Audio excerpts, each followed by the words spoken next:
Hello, and welcome to the first of two March editions of Florida by the Numbers. I'm Dave Sobush, Director of Research for the Florida Chamber Foundation, and I'm excited to share with you information on the metrics that are guiding Florida's future. There were many changes reported relating to the economy and Florida 2030 Blueprint this month, all tracked on the floridascorecard.org. Highlights include an updated number of 1.44 million net new jobs needed by 2030, current labor market figures, record visitor numbers, an update to consumer sentiment, and changes in the housing market. Looking first at the labor market, Florida's employment surpassed 9.6 million in January, up 30,000 jobs from December 2022, and nearly 450,000 jobs added since January 2022.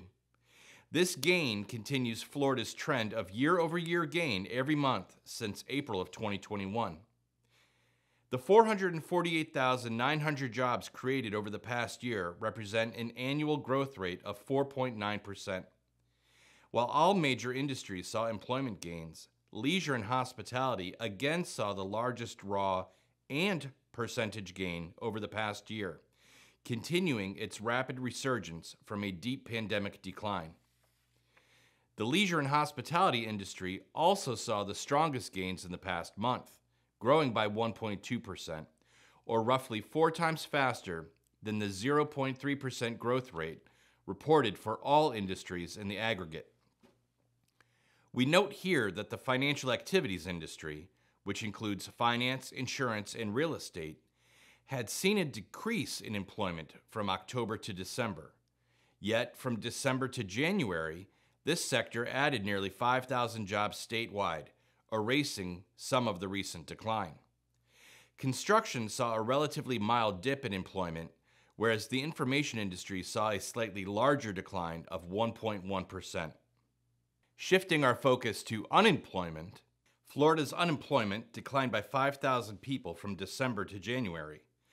It is important to put this decline in unemployment in the context of the number of open jobs in Florida.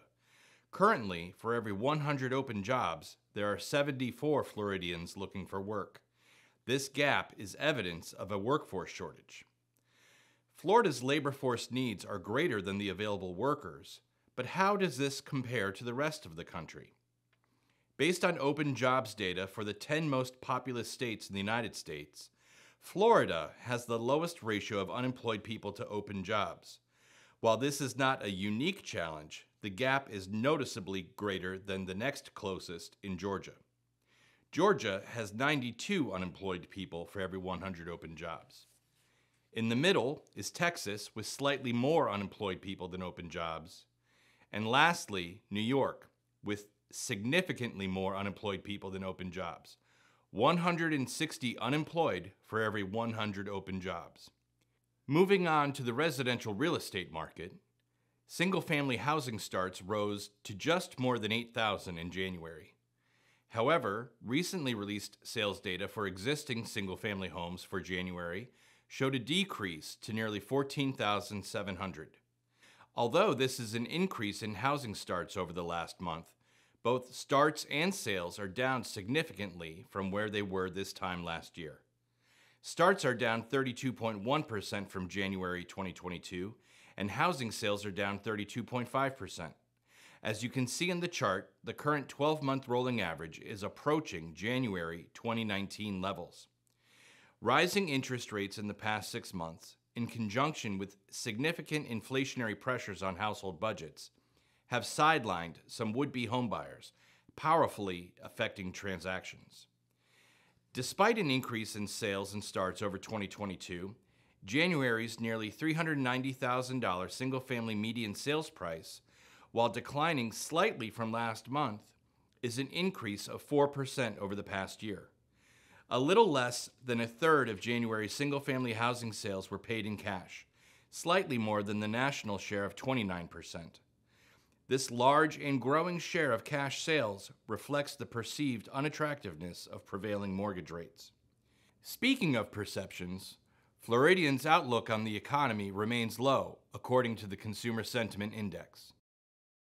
As 2022 came to an end, the index annual average was 64.3 points. This is the lowest calendar year level on record since consumer sentiment was first tracked in 1985. This is evidence that the recent period of high inflation has affected consumer sentiment to a much greater extent than the pandemic. February's index value of 67.2 was nearly a 2-point increase in consumer sentiment and kept Florida somewhat more optimistic than national consumers as a whole. The Florida Ports Council recently shared data that showed that Florida's seaports have entered calm waters after the turbulent seas of 2020 and 2021. Cruise passenger traffic rebounded to 10.9 million passengers, a multiple of 14 compared to 2021. And while container traffic slipped in 2022 compared to the prior year, overall tonnage was up nearly 6 million tons. While this is great news for Florida's seaports, we still have much work to do to tackle the recommendations outlined in Florida Trade and Logistics 2030. Scan the QR code on the screen to access the study and learn more.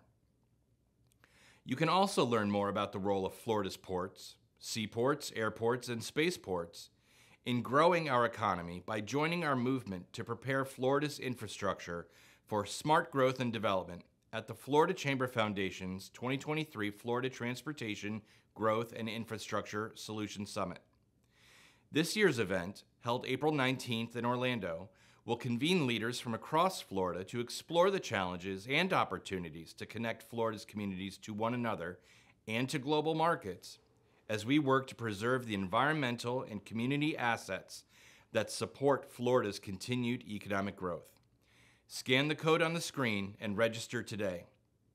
The Florida Scorecard and our team's accompanying research on these metrics are made possible by the leadership of the Florida Chamber Foundation's community development partners. If you want to stay up to date with the metrics that matter to Florida's future as the data are released, there are a couple ways you can connect with us. Follow @FloridaBTN on Twitter, where important figures and analysis are tweeted as soon as data is released. Also check out the Florida Scorecard for hundreds of metrics at the state and county level. Both current and time series metrics are available to help Florida leaders lead. If you have any questions at all regarding the topics we explored today or the work of the Florida Chamber Foundation, please reach out to me or any member of the Foundation team through the information on the screen. From everyone at the Chamber, we want to thank you for tuning in to learn more about the metrics that matter to secure Florida's future. We hope that we will see you again in 2 weeks as we discuss new jobs numbers on Florida by the Numbers.